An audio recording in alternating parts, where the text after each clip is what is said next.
Hey, spooky friends. I'm Jessica. I'm Abby. And this is Cunts and Blunts. Jess and I came up with this idea for a podcast because we have such an obscure obsession with horror movies and true crime. So we wanted to share some of our weirdness with you, spooky friends. And we hope you enjoy. And today, we are doing our first episode on the 1974 version of the Texas Chainsaw Massacre, which happens to be Abby's favorite movie. One of my favorites. Have a giant tattoo of Leatherface on my back. I love him as a villain. I'm very excited that this is our first episode. Me too. I am ready to dig into this. So we're in 1974. The world's pretty chaotic in this era. You know, it's post-hippies, the counterculture, like, they're still trying to get by. A lot's going on in our country in this era, and Tobe Hooper, the director, genius horror director, master of horror. Maybe in our later episodes we'll talk more about some of his other films, but today we're going to focus on this gem. He created this movie based on a couple serial killers and some other horrors of the world. We'll talk about the other serial killers a little later, but right now we're going to focus on the movie itself. So Jess's main question was, I wanted to know what the movie was based off of. I wanted to know why he picked Texas Chainsaw Massacre, knowing who Leatherface is based off of. Leatherface itself is based off of Ed Gein, but we'll get into it later. But that was my main question on it. But honestly, so as we watch this movie, I want to give major kudos to these actors. It was a very low budget film. I don't know the budget off the top of my head right now. Maybe our fans can give us that later. No, but poor people were sweating so much. They were the sweat you see in that movie on those actors is from that 100-degree Texas real heat. They are not just scared, they are sweating their balls off. They are I give them so much props. I could never. I don't I like your the asthma heat. would flare up, dude. Oh my god, I would die so fast. I'd be running, I'd be, oh my god, help me. Does Texas have dry heat? I would have.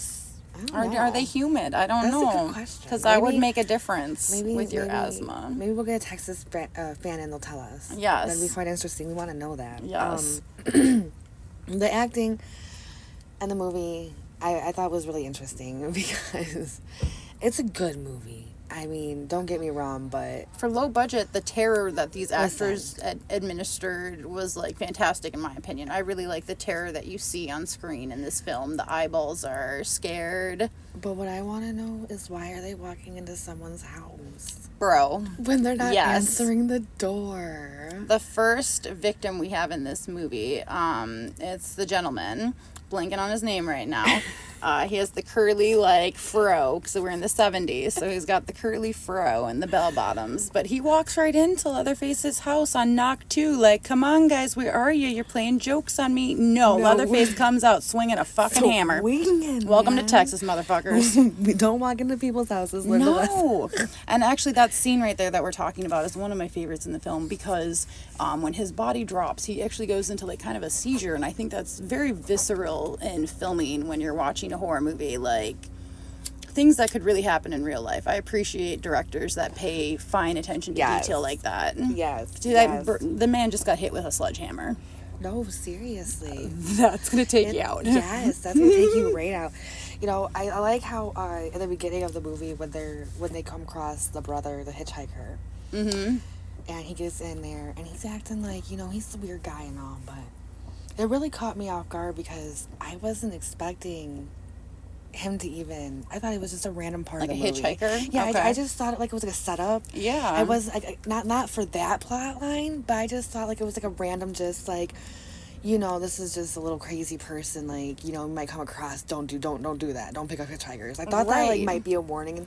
I mean, horror it is in the movies same have time, tropes but that. Yes, horror movies I definitely warn their wasn't viewers expecting him to pop back up at the house as the brother. That's for sure. I was kind of baffled by that. I was like, okay, all This right, era too in the 70s, like super common to pick up hitchhikers. So it's just like now we know better. I think in 2024, like danger. Danger, And these don't do people, that. when they pull up on this like crazed man on the side of the road, they even questioned it. They're like, should we? He looks a little off. Right, I would have Trust questioned your it gut. too. Trust your gut. Just keep guys. driving. It's okay. He'll find his way. You know, this movie does have a lot of great lesson learned. Because when you pull up, also, I'm jumping ahead a little bit, but when they pull up at the gas station, that turns out to be like Leatherface's dad. No, yeah, it's his brother. No, They're it's all his brothers. The old man is the dad, and then the guy in the attic is the grandpa. That's the lineage. He's a creepy mofo, I tell you what. Yes, We'll get but into him in like just a he even second. warns them not to go into people's properties because they're He looking for like their does. great grandpa's like property or something. Yep. Franklin, He even says I wouldn't go wandering on random people's properties. you get warned. You know, I grew up in the country. I know that. Jessica's slightly a hillbilly. I grew up in the sticks of northern Michigan. I know not to wander onto random Be people's careful, properties. right? Property's property. They'll shoot you, man. Come out with that 12 gauge. You don't or know a chainsaw. if there's like a bear trap set or like Some booby traps? some booby traps or something. There's some clever people out there. It's like those people. Love it. Okay, but I love how you brought the grandpa up because I have some serious questions that maybe some fans could answer. Maybe we'll get big enough that, you know, someone on set could answer or someone who was there helping, you know, could answer. Would love that. That would be awesome. Oh, what is grandpa? Well, you found some theories on this. Didn't you I find found- like a vampire-esque type theory about grandpa? I did. I found like this couple weird theories.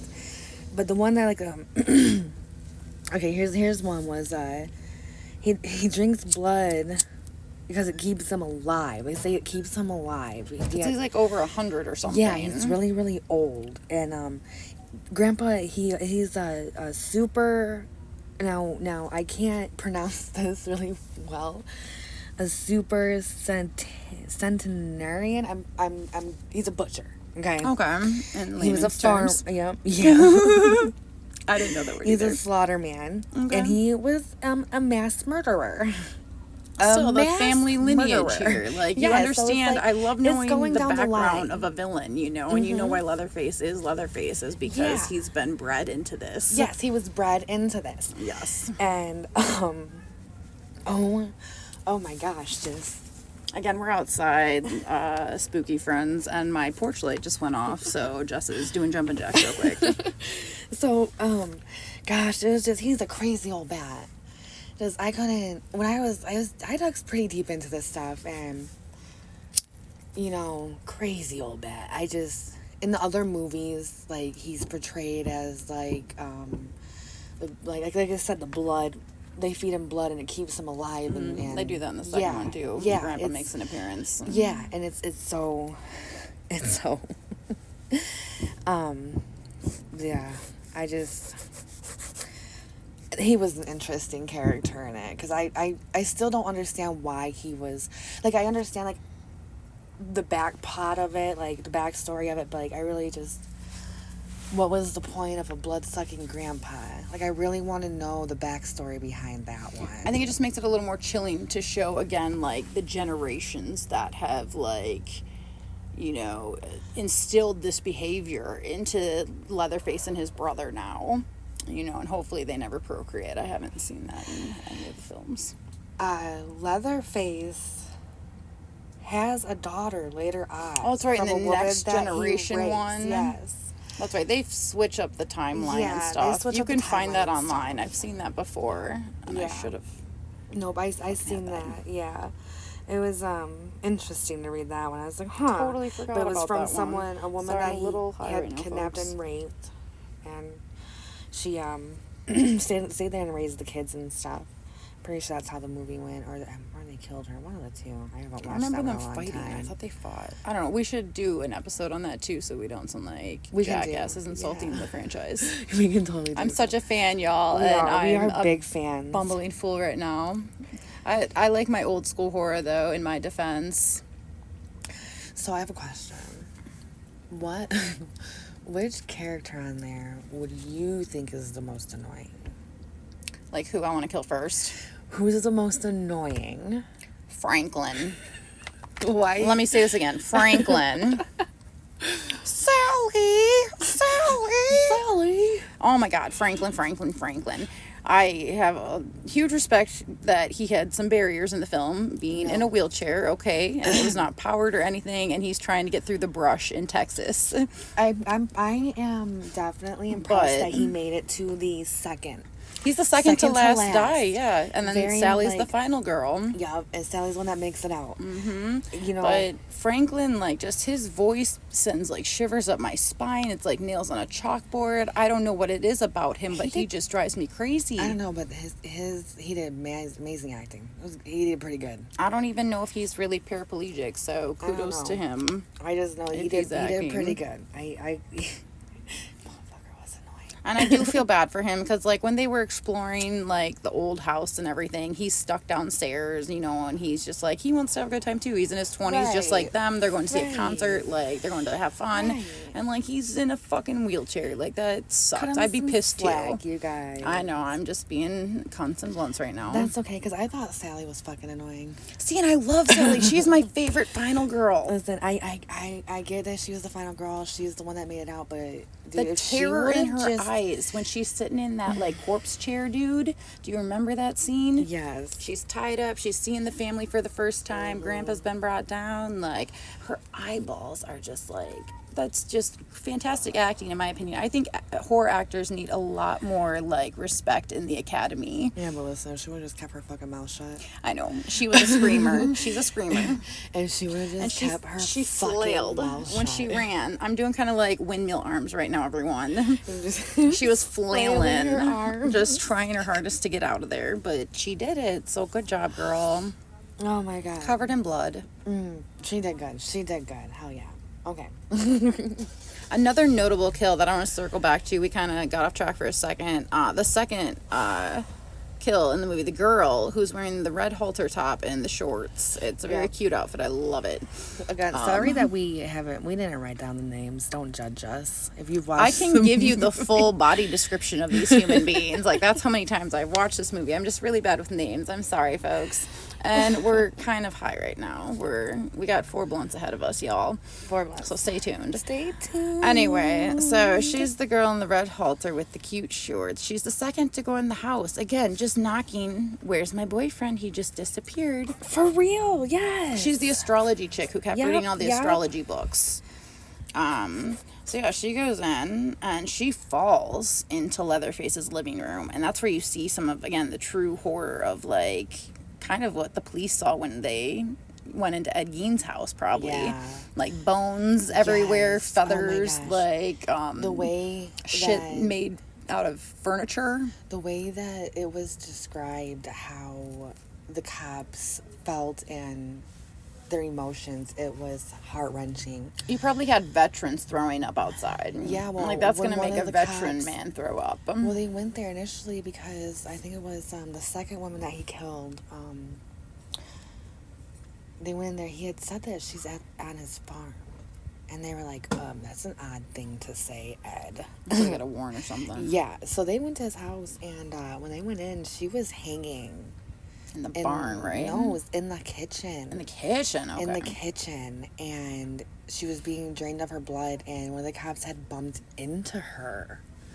And that's how she was found. And then they started looking around and, like, realizing that things were made out of skin and bones. I think lampshades and stuff. Yeah, like, there was such a creative man, I guess, if we want to pivot into a positive.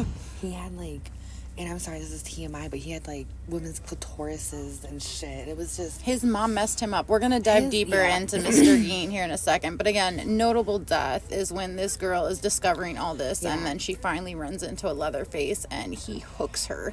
And that is an atrocious scene, and you actually never see... The filming is genius. It picks her right up and just... The filming is genius. You never see the hook insert in the skin. You just see the hook, and then you see her reaction. And I think that filming, like, that's what I love about old school... She did a good job. Filming is, like, they leave stuff up to the mind's imagination. It's not so blatant like today. Today's everything in your face, like Saw and Hostel, you know, like it's in your face shit. I like that about old school horror. Yeah, no, me too. So I yeah, thought notable iconic death. I scene. thought, yes, That was a very iconic low scene. key. I need that as a tattoo. that would be badass. Do it. I'd do it. Okay.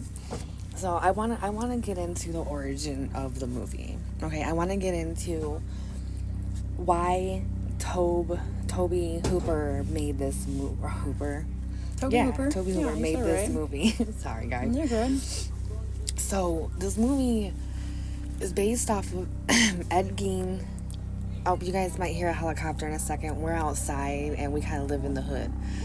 So Sorry if you hear our neighbors too. They're loud, ratchet human beings. I'm so glad nobody knows who we are or where we live. But so, oh yeah, that chopper's going right over us, man. They probably have the infrared. They see our bodies. In How the dare blunt, they smoking the blunt, weed? right? I know. Smoking weed on the criminals. porch. Criminals. Criminals.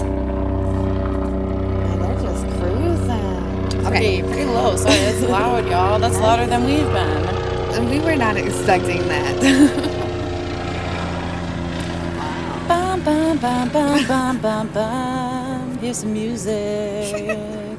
Okay, let's go on. The origins of Texas Chainsaw 74. Okay, so he picked two major quote-unquote serial killers because Abby does not believe that Ed Gein is a true serial killer, which technically he is not. The FBI say 3 to 4 people in like a prolonged period of time in a certain manner of way, and like he only has 2 bodies, maybe possibly he has 2 bodies recorded, but they believe there is 4 in total. They just can't prove it. They just can't prove the other 2. Okay. Yeah. He's notoriously a grave robber, so that's why I feel like he kind of got a bad rap. Well, I mean, yeah. Ed Gein, forewarning, is one of my, I don't know if I can say this, but favorite serial killers, most fascinating serial killers. Yeah, like, I'll just call him a serial killer or give him the title. He did it. He was spooky. But Ed Gein, he's the one that inspired Leatherface. And this is a direct quote from Tobe Hooper, is I grew up with that kind of like a campfire tale, a horror tale you tell in the woods. I didn't really know the man's name. I didn't even know about Ed Gein. I just knew about something that happened that was horrendous, but that's about that. And I grew up with that kind of burning in my mind. Now that is a direct quote from the director himself, which is cool because he grew up, I believe it was, He's deceased now. I believe he sorry, we had to turn the light back on. He's deceased now, unfortunately. See. Yeah, unfortunately. But he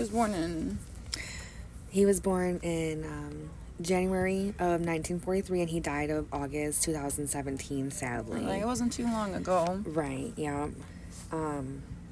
But so he lived, like, Ed Gein, if we give you the dates of that, Ed Gein's kind of like the 40s and 50s era, and he's from Plainsfield, Wisconsin.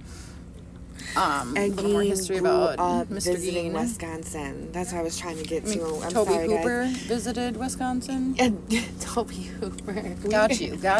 Again, it's late. It is like 2 in the morning. Yeah. We're distracted out here. There's another fucking cop helicopter. I'm sorry, y'all.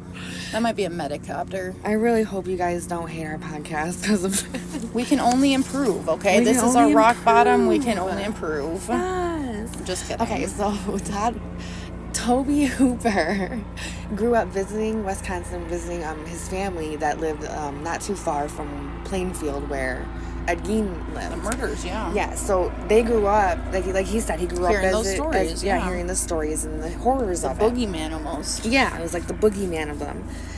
And it was just, I'll let Abby get into Ed Gein a little bit because she is like, He makes me giddy. I'm fascinated. sorry that I'm so weird, y'all, but you'll hear us talk a lot about serial killers in this podcast because the serial killers tie hand in hand with like the horror movies and and true inspirations. crime and the world. Like a lot of horror is inspired by true crime events. So Yeah, we'll talk a lot about serial killers, but you're going to hear me say things like, this is my favorite one, or this one's really interesting. I mean it from, like, a fascinated perspective. I always have thought, like, FBI behavioral analysis, like, professions are very interesting. Yeah. So forgive my crassness. I have a great empathy for all of these victims that have been, like, murdered by the hands of these monster human beings. Yeah. It just really...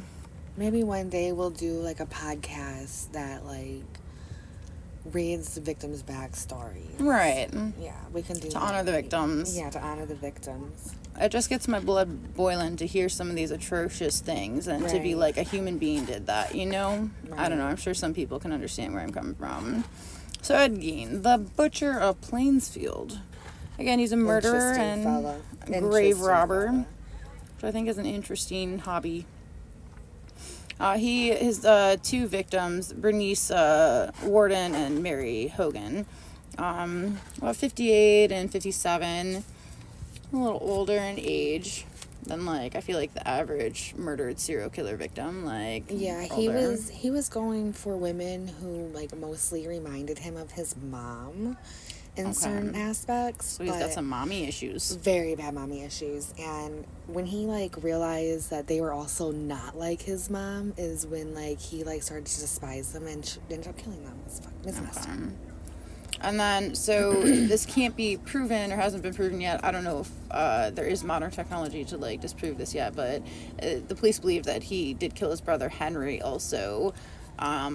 Let's talk about the mother, though, a bit, because I'm always interested in the backstory of a villain. I said that with Leatherface, because I like to know, like, the psychology, the sociology of both those, like, the nature versus nurture, like, what makes someone evil, you know? You're not, I don't think you're born that way. So I think it's definitely our environment and the parenting, you know? Oh, for sure, I agree. So let's talk about Mrs. Gein. She was a little crazy. Where did Mr. Gein go? Do we know where Mr. Gein went? He worked a lot. He worked a lot, making sure the family was taken care of. I didn't, like, really get into them as much as I did Ed and his, like, why he's the way he is. His mommy issues. Okay, and that's what piqued your interest. Yeah. But from what I did read was his dad was always working. It was mostly him and his mom and his brother. The dad bought the farm because the mom wanted the farm so that they could work there. And oh, so she kind of, like, off the grid. She was kind of the grid. paranoid. Yeah, she just. You mentioned she was religious, right? Like super uber religious. I didn't read what religion. I didn't see that, but yeah, no, she's super religious. She really thought that women were the devil. Like sluts, like whores. They would that ruin kind of thinker. your life. Yeah, they would ruin your life. They'd turn you against people. Turn you against mommy is what she's saying. Yeah. One time he had a friend in I think it was elementary. He was really bullied in school too. He's kind of a funny looking guy. You guys got to Google what he looks like, Ed Gein. He looks like a Wisconsin I'll have a gentleman picture posted from the 50s. I'll have a picture posted on our Instagram page before the podcast. Like a typical Midwestern man. He looks like your typical everyday man. Like a lot of people during their interviews said that they would have never expected Ed to do this. He babysat people's kids. And that right there about serial killers is one of the biggest things that fascinates me. Like, I'm going to name drop some right now, but like BTK, Dennis Rader, Family Man, you know, Ted Bundy, very charismatic, wanted a law degree. Mm-hmm. Like, there's a lot of serial killers we've seen that can play that double life, and that just is stunning to me that someone can do those two roles. It's wild because he was known as the quiet guy, but he was really friendly to everybody, really helpful. He did roofing jobs for people, helped people fix up their houses, worked on cars, he was really helpful in his community in the community of Plainfield. And and he loved his mother. Nobody ever been to the farm either. Nobody has ever been to the farm. Now, Ted, when he was, like I was saying, when Ted was elementary, he had one friend, and his mom, scared this friend away. And I felt so bad. When I was reading a bunch of stuff on him, I'm like, he really did grow up isolated and alone and fearful, and his mom did that to him. His mom made him believe that everybody was evil, everybody was bad at Brainwashed him. this poor told kid. him to stay, made him, when she was dying, she made him promise to stay a virgin forever. And it was sickening. Criminal. It was sickening. When she died, this Folks, man, what if we could have stopped Ed Gein if he was just a sex addict? Like, what if we just provided this man with masturbation? Would we not have had Ed Gein? right? Good Like, question. you know, sorry to pose that perverted thought. Maybe it was all that tension. That built Tension? built up tension. Habla español. It was all that built up tension. I think so. Like, especially for men, they're gonna explode. I feel like men are. Here it gets crazy though. Okay, so, sorry, I'm like a blunt while we're talking. Can't be constant blunts without the blunt. But so when Ed's mom died, he like barred off her room and just left it stagnant. Preserved her, didn't he? He knows how to like do that. He preserved her head. Okay. He completely preserved her room too, just without knowing it. He just locked everything locked it up. off. Yeah. And when the cops they They were said the it was first like to walking enter. into a whole different world. Okay. They're like, it was so clean and just precise because his mom was like that. If you were clean, the cleaner you were, the closer to God you were. She has So she had some OCD as well. OCD. Poor Ed Gein. OCD. See, this is what I like to know about the villains, because you can kind of like see like He had a really he had a difficult life. I know a lot of people have difficult lives and they don't lead to murder, but This man had no friends. He had no friends up until he was an adult and he started going out in the town. He was really, I feel like if he masturbated. if he would have been raised as a normal kid, none of this would have ever happened. Socialize If he properly. would have been able to socialize and have friends and go to like friends' houses for play dates Dances and or stuff. the dances. soda shop. Yeah, he never did any of that. This is like the 40s and 50s. He became a teenager. He started babysitting. He became an adult. Started doing odd ends around town. His brother though, Henry. Right, let's circle back to that. So like His Henry brother noticed. did not like mommy. Henry did not have mommy issues like Ed. He's seen her bullshit. And he's like, oh hell no. And he tried to tell Ed. And then next thing you know, and this is why people believe that Ed killed Henry, because next thing you know, the farm's on fire. And Henry's in it. Like not even 2 weeks after he proclaimed his hatred for his mom and told like There was Ed a to, confrontation. and told Ed to like start paying attention and really watch her because what she's saying is wrong. So yeah, that's just. And then we also like learned too that like both of Ed Gein's victims, like showing his kind of like again mommy issues. Both of his victims, Miss Bernice and Mary, did physically resemble Gein's mother, but I think once he met them and learned how their personality was drastically different than his mother, and that scared him or triggered him to have this outrageous rage and they were murder. vulgar, Right. and all that stuff. It was it just led for him to kill him. So he also was like known as a grave robber, which I think is an interesting tidbit. He robbed so many graves. He'd go in there, he'd steal. I don't think he was stealing jewelry necessarily, but he was stealing their skin. The bodies. He was stealing their body parts. The parts, He the was skeletons, stealing- and yeah. Oh my god. And what he was doing was, he wasn't just going to like old graves. He was going to freshly buried graves. Because he got skin for Yes, some of because he was his building furniture. a skin suit His mom- to resemble his mom because he missed her so much. And he would walk around his house in this skin suit. And that's where Leatherface comes from, is the skin suit. Yeah, it's... Well, that actually is a little foreshadow into our second episode. I won't spoil anything, but like that does inspire our second episode's Yes, it does. villain as well. But yeah, so I always was under the impression that Ed Gein, being this fucked up person, this monster, was a necrophile, meaning he liked to, he was a grave robber and he liked to fuck corpses, if you don't know what a necrophile is. But you recently told me you found through some research that, like, again, with his mommy issues and this brainwash he endured, that, like, oh, hell no, like, I don't think he could have actually, like, touched a woman that way. He promised his mom that He was a good would boy to never- his mom. Yeah, he was a good boy. He never would have, So I think stirred that away from myth his might mom's be side. like squashed. I think that might have been propaganda to make him look more like a monster. I think so. I don't think he fucked corpses. I am definitely Ted saying Bundy it like did that. though. Oh, 100%. Again, we'll talk more about these serial killers later, but I love name dropping them. Ted Bundy definitely 100% did that nasty fucker. He went back to his spots. He dug up, so Ed Gein dug up numerous corpses in order to cut off body parts, practice necrophilia, which we don't agree with that, and fashion a mask, which we said was like, Leatherface. And when the police did gain entrance, like, to that house, it was like made out of horror nightmares. And I think they illustrate that in Texas Chainsaw 74 really well too, when again the astrology girl in the red halter top get up, goes in, and she stumbles into that living room for the first time. Yeah, I think that's how the police felt when they entered Ed Gein's homestead. Yeah, like we were saying previously, definitely inspired that for sure. Because, I mean, could you just imagine walking into that? The music that Tobe Hooper picked too. I'm always really big on like the cinematography and like the score, the soundtrack of the cinema, because noises make scenes scarier, and those noises he's using are so obscure and like eerie, and you're getting these close shots of like bones, and you hear the clattering and like chilling stuff. Yeah.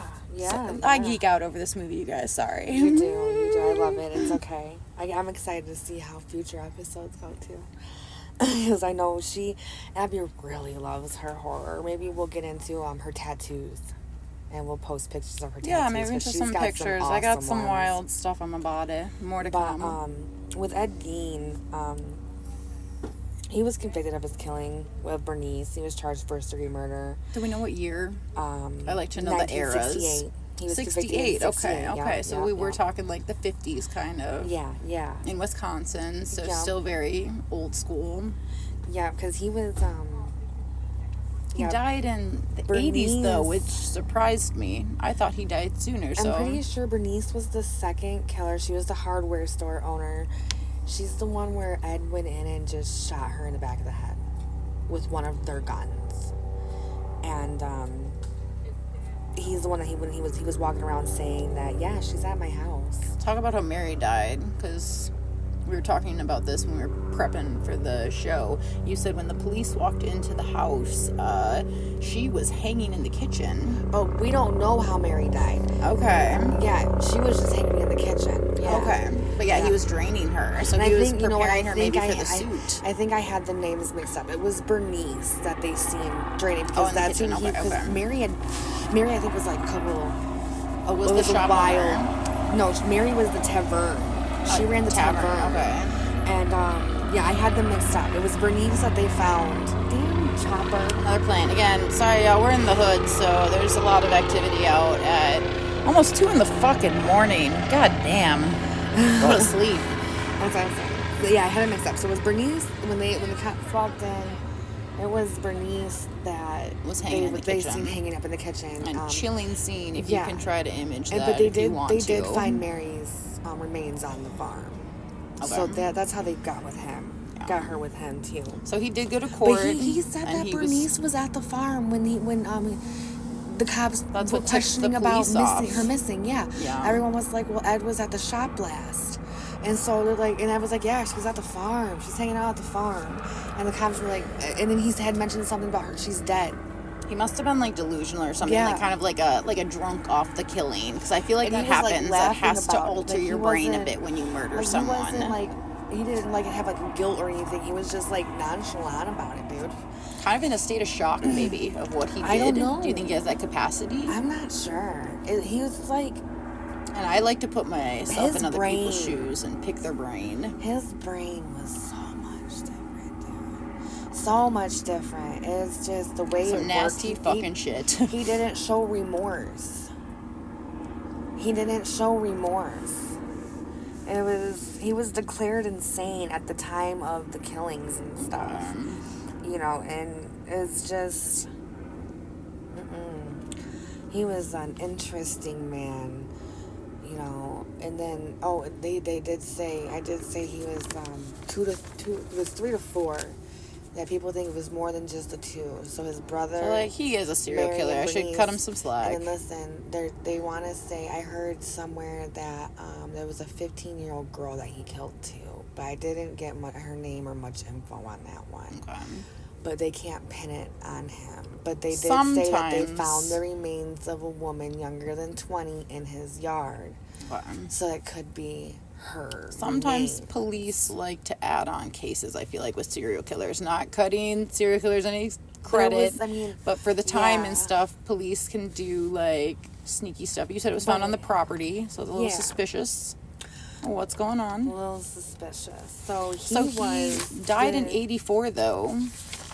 He died in 84, what, like, to about, when was he born? Oh my gosh, he was born in 1906. So he was, what, 70-something? So bad at math, but I believe you. I think that's about right, yes. He was 70-something. I swear we're educated, everyone.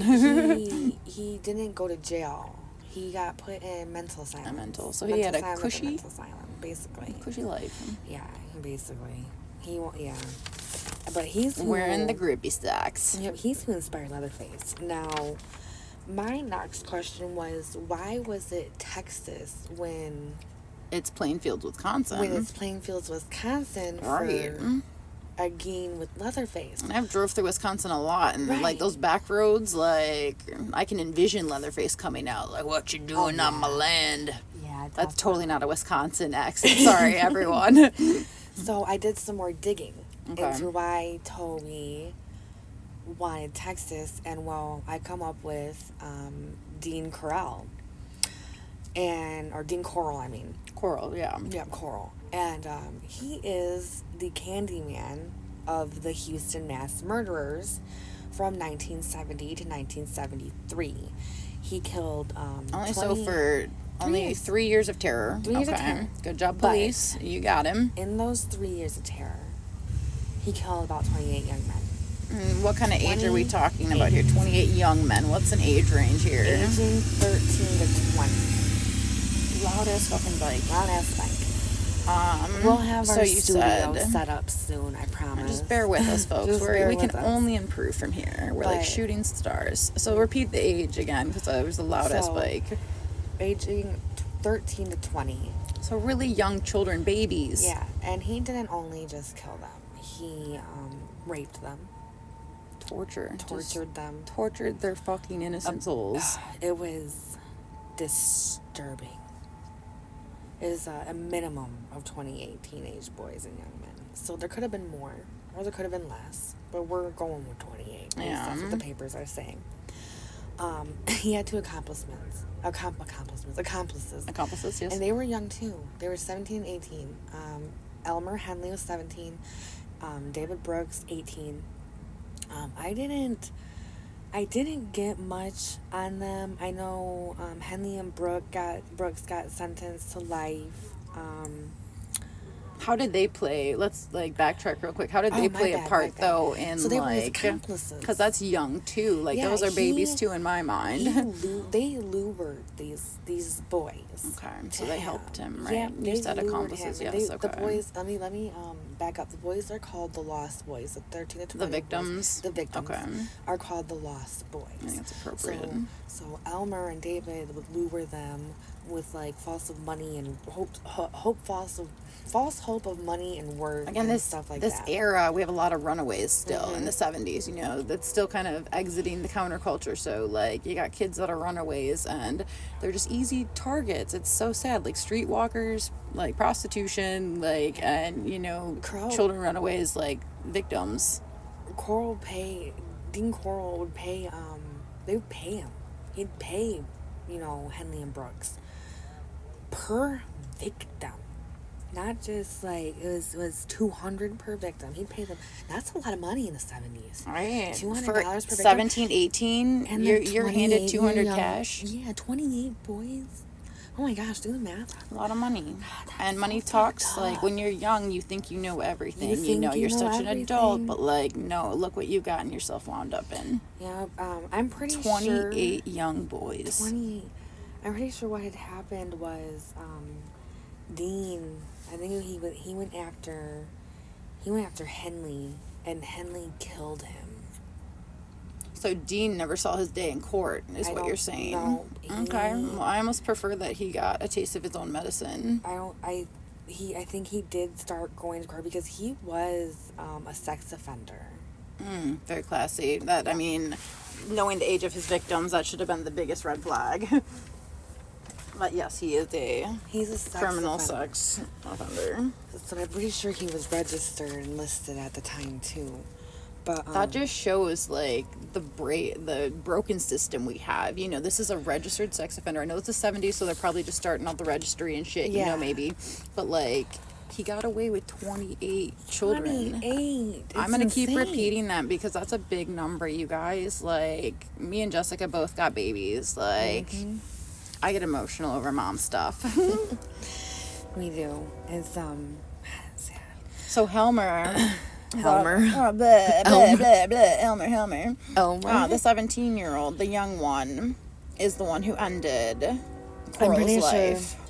Yep, he's the one that he ended up killing. Now that you say there's sexual abuse, I'm sure those two boys also received some sort of 100%. like abuse from him too, to be scared of him, you know, because like fear and intimidation is how you like how are you overpower getting someone. These young boys to do this? You can just give them $200. Like I know it's a lot of money, but like you're asking them to do insidious things, right? You know what? I couldn't even find how they knew him. I looked that up. I could not find how they knew him. I'm like, where do these two even come into Drinking play? age in this era is 18, so maybe they met at a bar. You know, that's logical. They could have, yeah. Like I'm pretty sure the drinking age went up after 77. They could have. I know. My mom's old. Both of them got life in prison though. Yeah. Henley and Brooks. I think that's deserved though. Henley is sentenced 6 consecutive life sentence. He's still alive. Okay. And Brooks got life in prison, but he died in 2020 due to COVID-19. Took another one. And, good riddance. Yeah, Dean died in 1973. So he was a horrible man. He was known as the Candyman, and he is who inspired the murders of the movie, the location of the movie, and all of that stuff. So that's where that comes into play. And I thought that was interesting. One tidbit I do want to tie back in with Texas Chainsaw as like Leatherface as a villain is that I have read before that in 1974 Leatherface is the first villain to pick up a mechanical weapon. Yep. Fans, if I'm wrong, correct me and tell me who the original is, because I have always been educated that it was Leatherface. Yeah. AKA Gunnar Hansen, the great Gunnar Hansen. That's who's Leatherface. My favorite. What's really interesting is the movie was banned in several countries due to its violence. Love that. That just makes me want to see it more. When I see a sign like that says banned, like for books or movies, like I am getting my hands on this and I'm going to read or watch the material. It was co-written with Kim Hinkle. I didn't really get into research about her, and I kind of feel bad about that. So. I like that a woman took part, though, in this depravity, because I like when I see women that are spooky. I got lost in the, like, whys and interests of that stuff, and I just completely forgot that. I wrote down that she co-wrote. I'm sorry, Kim, if you are still alive. Respect. Respect to you, because that is badass. Hoot. That is badass, and I will I will research on you, and I will correct myself, and talk about you a bit. So praise you like we're praising Tobe Hooper. Yes, ma'am. Equality is important, everybody. Equality is important. So let's get into Tobe Hooper a bit. Tobe. We'll have Abby talk about him because she really loves him. I'm really big on horror movies, but also directors. I have an obsession, a hyper focus with directors, especially horror directors. I was about like 13 when I first saw this movie, and I had never seen a horror movie like it. I was so in love with it. It was so visceral how it was filmed since it's low budget. I fell in love with Tobe Hooper at a very young age. So parents, he was born in 1943, so like we said, he grew up hearing the boogeyman stories of the Butcher of Plainfield, Ed Gein. And that's terrifying boogeyman stories. Holy shit. Like, I don't remember stories like that as... Why would you tell that on campfire? Right, right. Like, Got shit, you, they're not going to bros. sleep tonight. Right, we're scaring These the crap adults out are of these kids. gluttons for punishment. Right. I want those babies asleep. Anyway, so born in 43, and unfortunately he did die in August of 2017, so not too long ago. I do remember his passing. He's from Austin, Texas. Really, like, I've heard that's a really artsy city. I've always wanted to go there. Maybe one of my favorite comedians is from there. An episode there. That would be fun.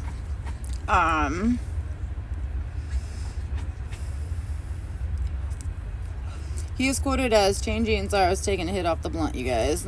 Didn't mean to delay you all.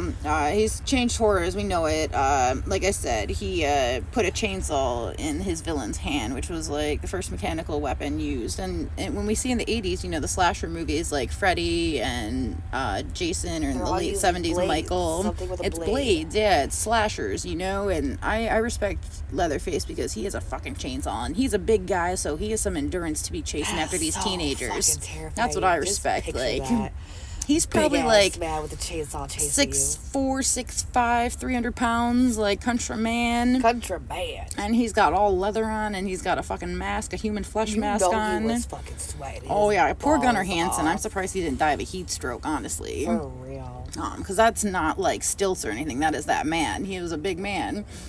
And so yeah, he's running after these teens through that whole goddamn movie, and it's like, man, you got some endurance, because like Michael Myers generally walks, Jason walks, Freddy kind of dances because he's a weirdo, he's a pedo. He dances around like a pedo. Yeah, little fucking weirdo. I never forget that Freddy is a pedophile.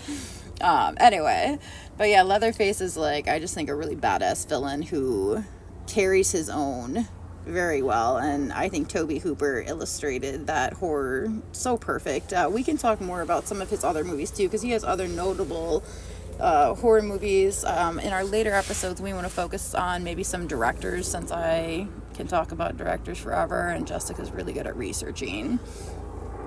What else can we talk about Tobe Hooper? Oh, there goes the truck. Sorry, we're so distracted by the outside surroundings.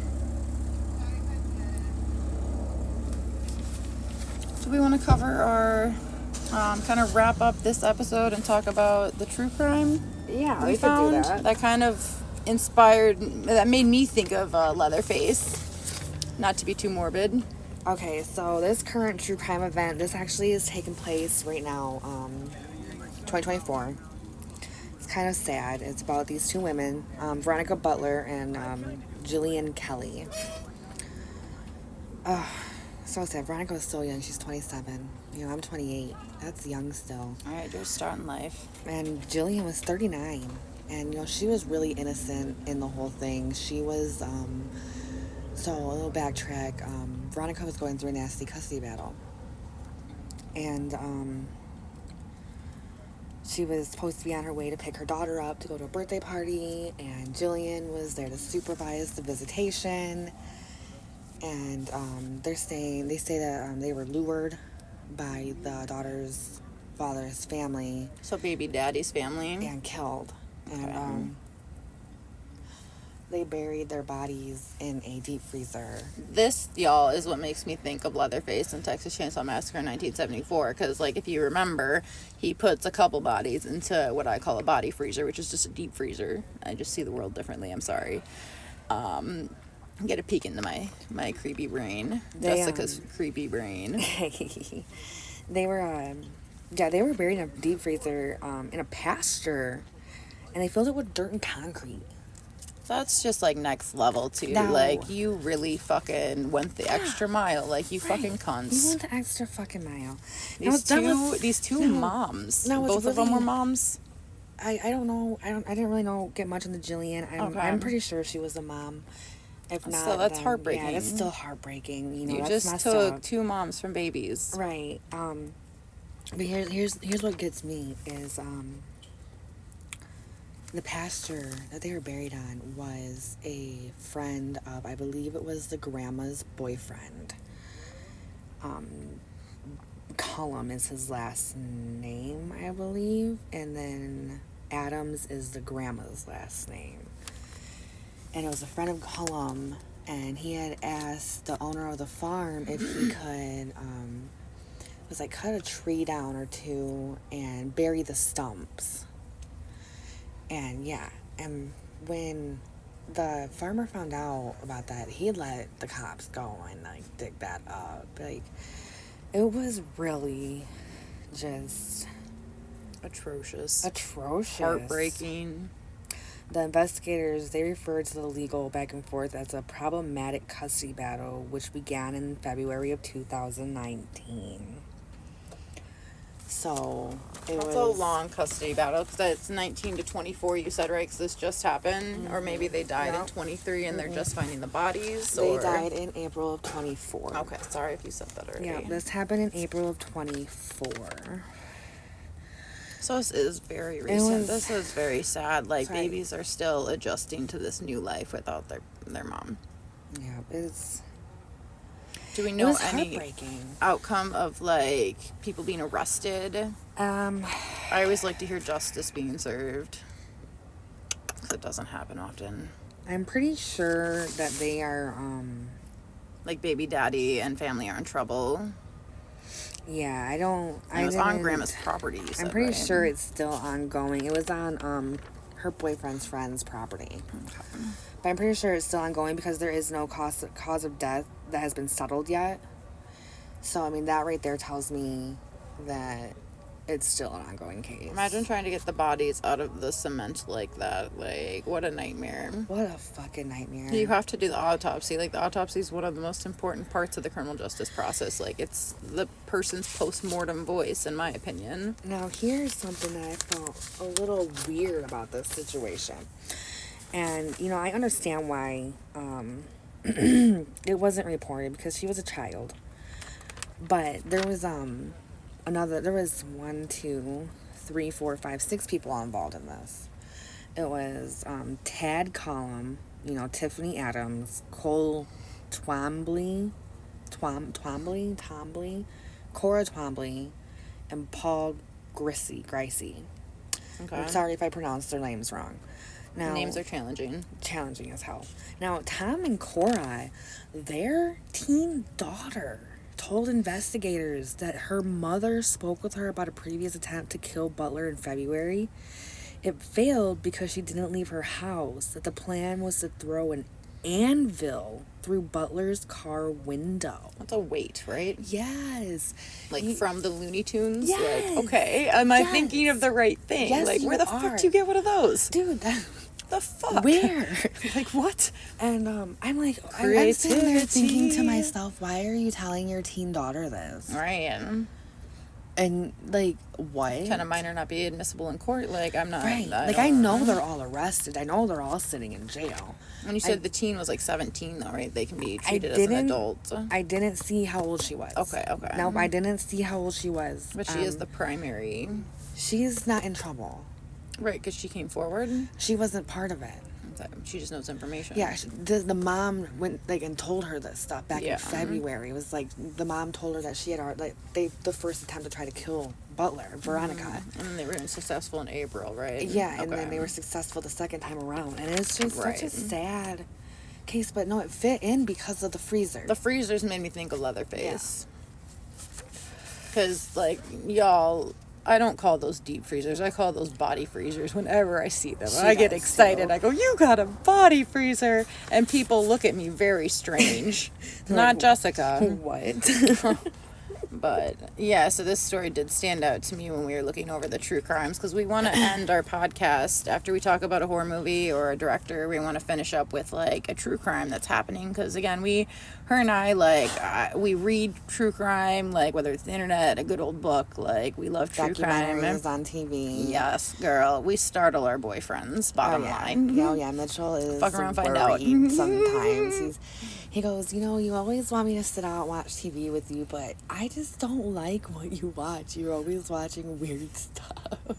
I'm like, I'm sorry. It's interesting to me because It's very fascinating, like picking the human mind. Like, I love sociology, which is like the study of like humans and like the environment, why we act the way we do, and then the psychology, the You brain. have a criminal justice degree, don't I you? do. I have a bachelor's in criminal justice, so like I thought it would be very cool to work for the FBI one day as a behavioral analyst, but I smoke a lot of weed, you guys. I don't think they'd accept me. A lot of weed. Like Seth Rogen. I don't know if we can name drop him. We're name dropping him. But We I'd be love Seth honored Rogen. to smoke with Seth Oh Rogen. my Do you hear me, Seth? God. Can I call you Seth? Can we call you Seth? Is it Daddy Rogan? Which one? Oh boy, oh boy. Let me hear that laugh. He's got the cutest laugh. How fun would that be? Anyway, yeah, we smoke a lot of weed. I think that like wraps up Cunts and Blunts episode 174, Texas Chainsaw. Woohoo! It was really good talking to you guys, and I hope you really enjoyed our first episode. Trust me, we've been super nervous about this, so Thank you for sitting with us. We appreciate you. We want to entertain you and provide you with like our spooky knowledge. So we hope you tune in for our second episode. We kind of foreshadowed a little bit. I gave an Easter egg. I don't know if anyone caught it. we'll see. But our second episode should be dropping soon. So stay spooky.